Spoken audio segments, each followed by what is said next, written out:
On today's episode of Watch Jericho, we are back with my somewhat fiery 1993 Z28 Camaro. And today, we're gonna try to get it running.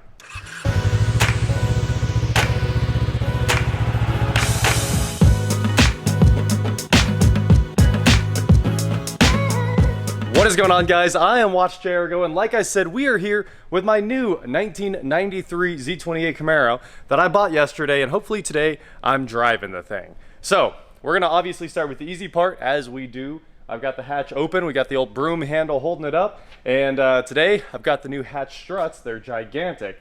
We're gonna swap it out and see if we can get that working. I also have the new hood struts on order. They will be here in 2 days. So until then, we're gonna rock vice grips, and today, of course, we're gonna rip like half the front of this car off so I can get down there to the wiring. And I bought a fuel line repair kit, so hopefully you're interested in seeing something crazy.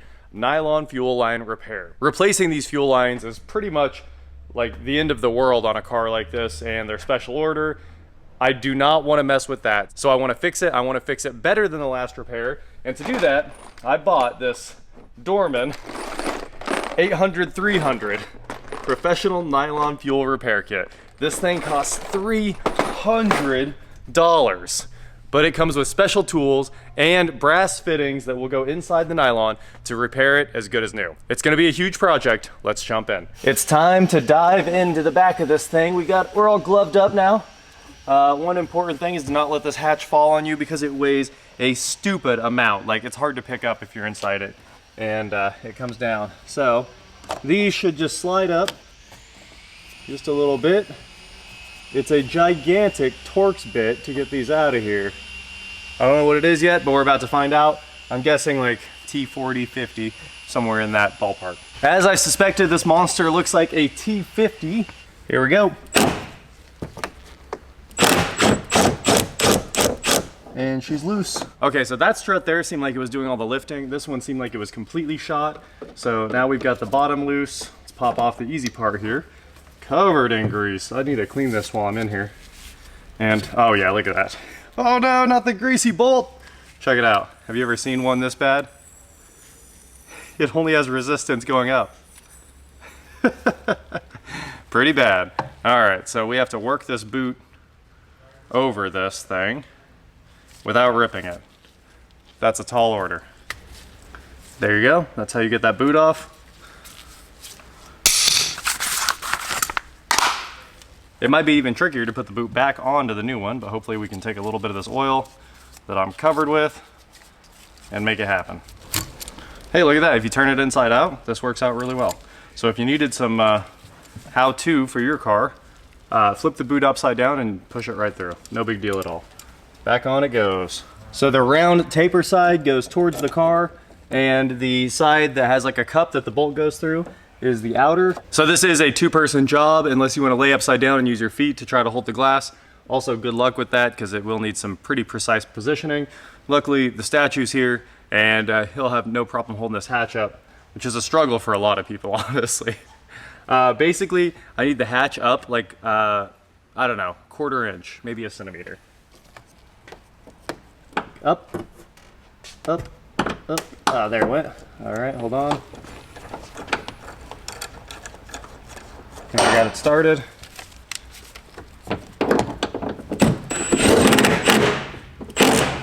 Okay. I didn't think about it till now, but obviously if you do the bolt side first and then do this side, you can probably do it by yourself because you can hold the top and then snap it on. And down. Boom. Hatch done. Does it, yeah, there we go. One problem done. It's time to fix the fuel line. So first things first, we gotta get this split loom out of the way. It's actually welded on. There's no split in this, even though they've cut it back all the way to here to work on it previously. So there's a clip right here. We're gonna try to pry that open. It holds all three of them separate. There we go, clip came off. Now we've got the lines exposed where we can slide this way back. Actually do some work on it here.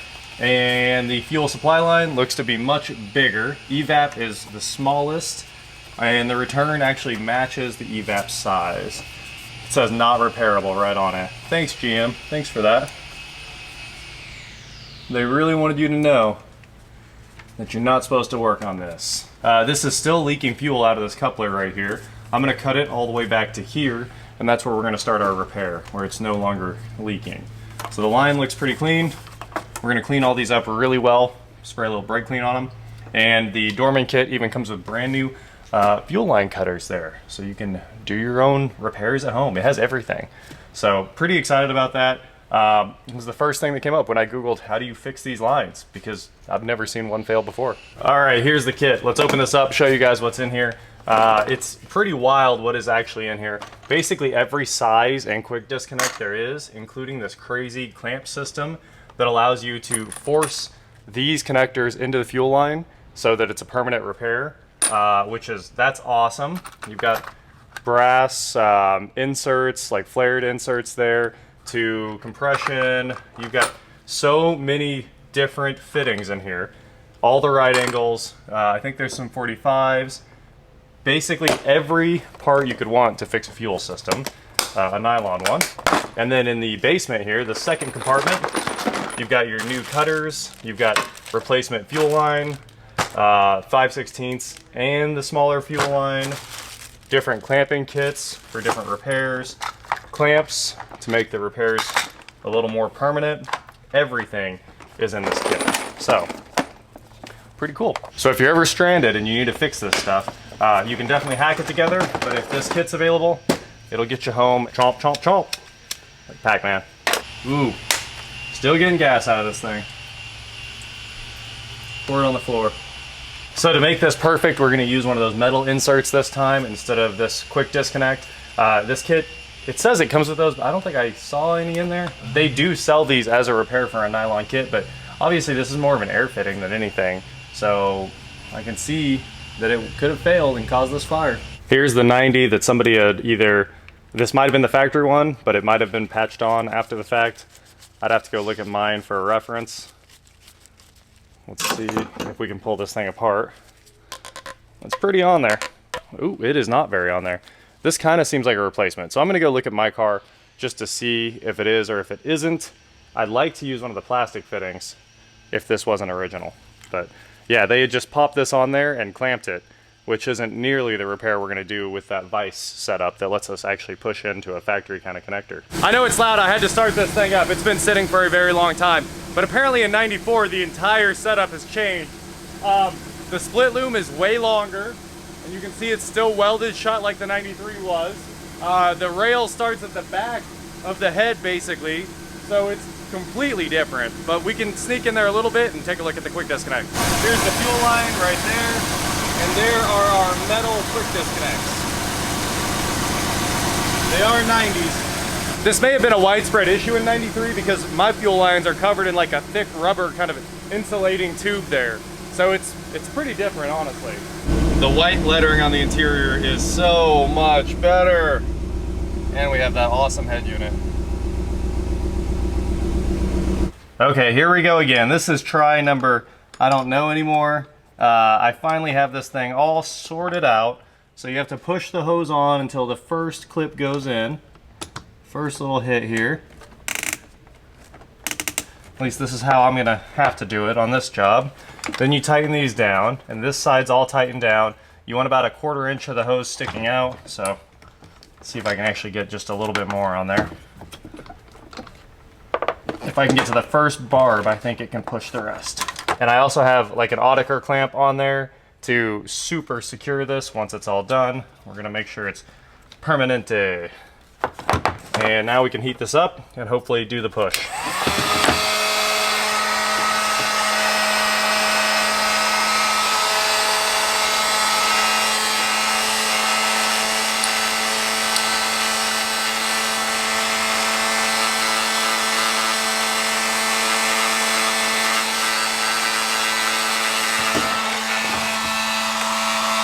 A little more, come on.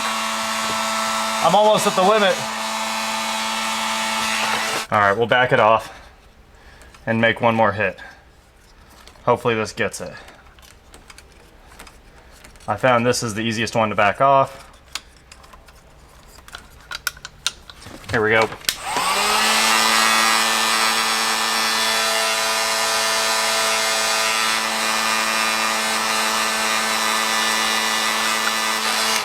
Boom. Done. Well, there you have it, a repaired nylon fuel line. Not for repair. I'm gonna slide that Audiker clamp on. I'm gonna use a set of these. Put one on each side here, and then we'll give them a little squeeze with the old Audiker pliers, and we should have the perfect union that can never come back off. Wish I could turn it. Oh, look at that. I can still turn it. Shout out to the nylon fuel line. I actually kind of like this stuff now. The last piece of making the ultimate repair right here. Just a little. That ought to do her. Now I can already see the people in the comments going, but what if those clamps rub on the other line? What will the world end? To that I say race car parts. I went and bought some titanium DEI cable sheathing, and we're gonna use that to make sure this never fails. So all we gotta do is measure off a good length of this. And we'll actually leave it short of that one because that one can't hit anything. This is already all cut to length. So we'll cut this to about right there. We'll use about that much of it. What repair?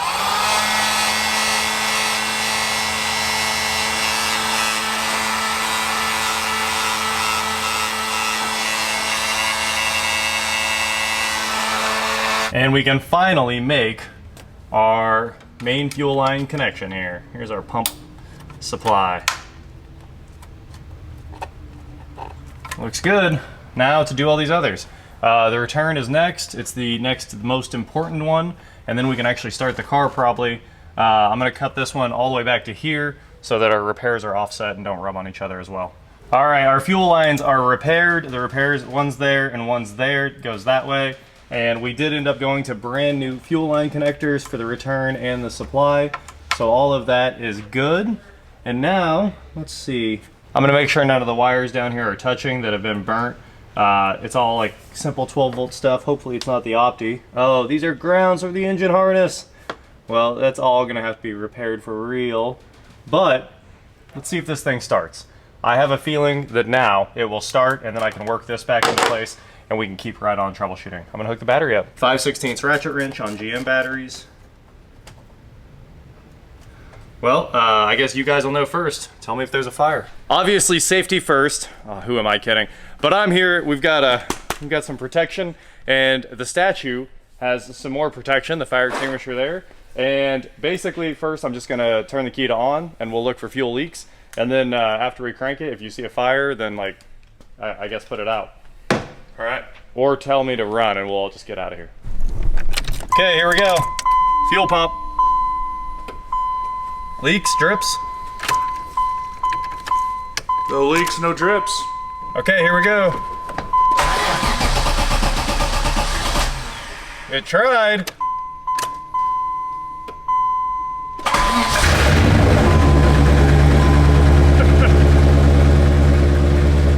See that? Yeah! It doesn't help that I covered up the repair already.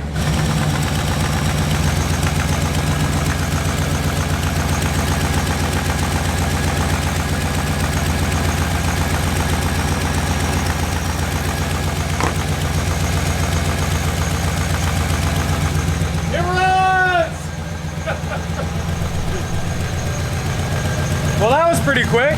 It just required $300. And safety equipment. And safety equipment. Of course. I better shut it back off though, because it's time to get in there and take all of this apart and replace all the burnt up wiring. The fuel line work is all wrapped up. I think this is solid. Not going anywhere. New evap line, new return, new supply. I did end up tearing up that DEI titanium stuff there a little bit, unfortunately, but that's just part of sliding sealed split loom back on. And now we're gonna rip the intake out of here. Here's the old resonator tube, which we might go ahead and delete too. Most people put a block of wood in here. I wish there was a 3D slug, like a 3D printed slug to cover this up, but this was supposed to stop some intake noise, and everyone always called it the free horsepower mod getting rid of it. So it has not been deleted on this car, unfortunately. And now I really do need to get this cold air intake up out of here. So the damaged wire report, here we are inside, and it looks like it's the water temp sensor. Those wires are melted. and then a bunch of engine grounds, and that's it. Oh, one more. Where's that one go? I can't exactly tell. But it is really not too much. It's about five wires or so that are really damaged in here. Here's our water temp sensor, got that unhooked. And I really do have to get this cold air intake out of here, which is unfortunate because I think it's gonna be a nightmare. Ah, there we go. Big piece of junk with a cone filter down in there. Cool. Yeah, there's just a single clamp holding that together. Now that the intake's out of the way, you guys can also see the wires that are burnt up. They're down there by the air pump, which is that big chunk of black plastic. And the two wires that are seriously melted are the water temp, like I said, runs over here to the front of the water pump, that black connector. And everything else is engine grounds. So I'm gonna hop in there and start patching them together and put new tape on the coil wire. I've been in here defiring for quite a while now, and you can finally see all of the fire damaged wires are, well, all the tape has been removed, and I fixed that connector that was failing there. The gasket had actually melted on that one. It's got a new gasket on it, and I've got everything fixed except for the ground wires now. So I gotta get a wrench down there, get those apart, and then put all the factory E-tape back in place, and we should be good to go. This is probably like 2 hours of soldering and heat shrinking and taping up harnesses. And also shout out to the C5 Corvette for giving its life, the taillight harness there. I'm just cutting that up because obviously it's an extra now, and I needed TXL wire, automotive wire, obviously oil, heat resistant, all that good stuff. So using GM wire, best way to get it done. So we're just chopping that thing up, and it's donating all of its power to this thing, literally. It's also covered in automotive split loom tubing, which lets me put all that back too. All right, I just made my third and final O'Reilly's run for the day. We picked up some more split loom tubing and some weatherproof 3/8 ring terminals. The GM ones are non-insulated and they stack very well. This is the closest thing I can get to non-insulated, and it should stack. I'll just offset them all with like a little bit of a fan, and that should work out. So that's it. Every other wire is repaired. These are all the grounds that run to that stud on the front of the block. So in just a few more minutes, I should have this thing totally wrapped up. I'll show you guys the end result, but a lot of taping, a lot of soldering, a lot of heat shrink, just a lot of, I don't know, I'm in it hours. I want to say a couple hours, but I'm in it hours. And all the wiring's brand new, everything that got burned up. All right, the fire is all cleaned up, but you can see there's one more thing to do. The fire, the gasoline got sprayed on the diffuser down here and just destroyed it. So I'm gonna use the cutoff wheel, clean this up so that it doesn't sit there and scrape as it goes over every single bump. So this should just take a few seconds.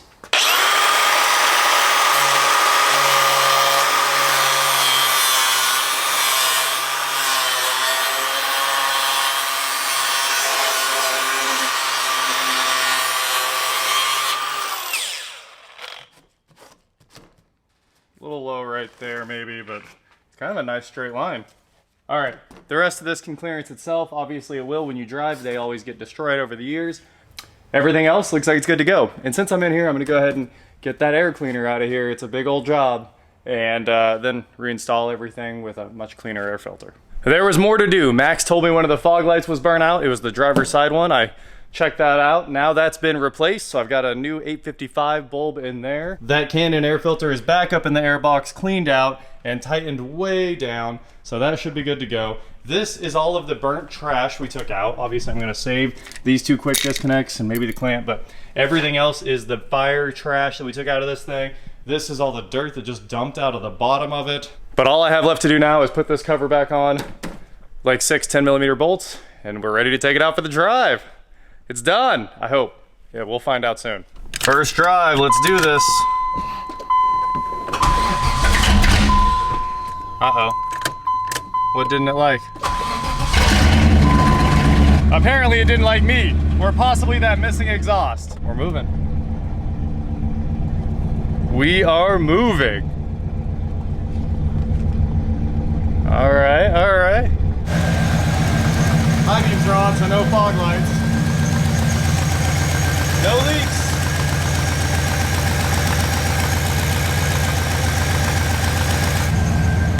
Fog light check. Yeah, baby. Let's check all the lights before I head out.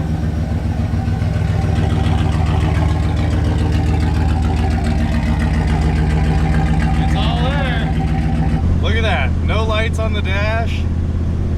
All the lights work. Cruising down the road. Let's see if cruise works. It does. Cruise is holding at 60. I've got the AC blasting and I'm not sure it works. I honestly don't think it works. It's not cold in here. It's more of the outside temperature in here. So while the fan seems to work great, no AC, so it probably needs charge. It also needs wiper blades really badly, and the alignment, well, the steering wheel alignment's way off. The car drives straight down the road, but the steering wheel alignment's off by one full spline. So it drives great. I think it just needs an alignment. I'll put it on the AC machine and then we'll run it over to Johnny's and get the alignment done. And I think this thing's nearly perfect. Then just plugs and wires at some point. It does have the Chevrolet Performance wires on it, which are awesome. We're back in one piece, no fires. This thing is pretty awesome to drive. It really does need the wiper blades. Then I can let the wipers pull themselves back down. And what else? An alignment, and I need to check the AC. Other than that, this thing rocks. Having no exhaust is kind of annoying, but honestly, like, somebody's gonna want it like that because it is loud and it sounds like a teenager would want it to sound. So the exhaust is cut off like right behind the axle. I'm not gonna change that because that would require spending another $1,000 on an exhaust. So I think tomorrow we detail this thing, finish all the little things up that I want to get knocked out, and she's an absolute ripper again. What a car. $2,000 and what? So far we're in at $380 of parts, something like maybe $400 in parts to put it back together. And in one day too. On that note, I hope you guys enjoyed this day of rebuilding a pony car. If it spontaneously combusts behind me, we know it wasn't repaired that well. But honestly, I think it was the best it could possibly be. That is it for today, guys. Thank you so much for watching. Don't forget to head on over to shop.watchjerry.com for cool shirts, not like this. And please like, share, subscribe, do whatever you want to do. And I will talk to you next time. All K&N cleaned out, fog lights replaced. We are down to just little bitty things left on putting this bad boy back together. And I think the detail will make a huge difference because you'll get to see the purple. And also you'll be able to see out of the windows because they are dirty. It's been sitting outside for a long time. I love that this car even has the clear marker lights like mine does. Mine have like diamond inside them, but the clear markers were always the coolest thing.